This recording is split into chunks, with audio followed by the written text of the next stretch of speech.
দর্শকদের দিকে নির্বিকারভাবে চেয়ে আছেন লিটন কুমার দাস। দর্শকরা ভুয়া ভুয়া স্লোগান দিচ্ছেন, তিনি তাদের দিকে চেয়ে আছেন। এমন একটি ক্লিপস, এমন একটি ভিডিও সামাজিক যোগাযোগ মাধ্যমে কিন্তু ব্যাপকভাবে ভাইরাল হয়েছে।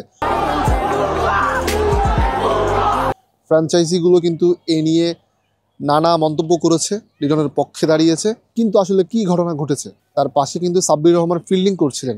সাব্বির রহমান আমাদেরকে যেমনটা জানিয়েছেন, দর্শকরা যে ভুয়া ভুয়া বলছে, আসলে সেটি লিটন কুমার দাস শুনেছেন কিনা সেটি নিয়ে আসলে সন্দেহ তৈরি হয়েছে। লিটন ব্যাপারটা নিয়ে খুব একটা হতাশ নন, তিনি আসলে শুনতে পেয়েছেন কিনা সেটা নিয়েও কিন্তু সন্দেহ তৈরি হয়েছে। আর ওই ম্যাচে ঠিক লিটনের পাশেই ফিল্ডিং করছিলেন ঢাকা ক্যাপিটালসের সাব্বির রহমান। আমরা একটু শুনে আসি আসলে সাব্বির রহমান কি বলেন। আমার কাছে মনে হয় ওই এই বিষয়টা শুনেও না, আই থিঙ্ক, কারণ ওই বলটা ওখানে পড়েছে, তো ওরে ওই আশায় আছে বলটা কখন দিবে, এবং তার পাশে আমি ছিলাম। তো এটা যে ওকে বলেছে, এটাও ও শুনেছে কিনা আমি জানি না।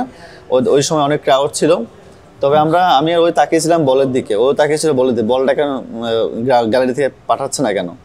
তো এটা নিয়ে আসলে আমি ওটা ও হয়তো শুনে নেয় বিষয়টা, বাট আমার কাছে মনে হয় যেটা খুবই হতাশজনক। একটা প্লেয়ার দেশকে রিপ্রেজেন্ট করতেছে, দেশের জন্য খেলতেছে, এত কষ্ট করতেছে, তো আমার মনে হয় তাকে সম্মান করা উচিত, এবং সবাই যেভাবে সম্মান হওয়া হতো সেভাবে হওয়া উচিত। কিছু দর্শক, তো আমার মনে হয় যে ওরা ছিল বরিশালের দর্শক, ঢাকা ক্যাপিটালসের প্লেয়ার আমরা, আবার আমরা ঢাকা ক্যাপিটালসের প্লেয়ার আবার বরিশালকে ভুয়া বলি, তো এটা আর কি হয়ে থাকে আর কি।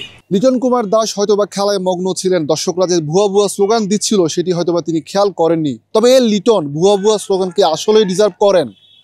দর্শকদের কাছ থেকে কোনো ক্রিকেটার আসলে এমন ধরনের আচরণ কি আসলে ডিজার্ভ করেন কিনা, সেটি সবচেয়ে বড় প্রশ্ন।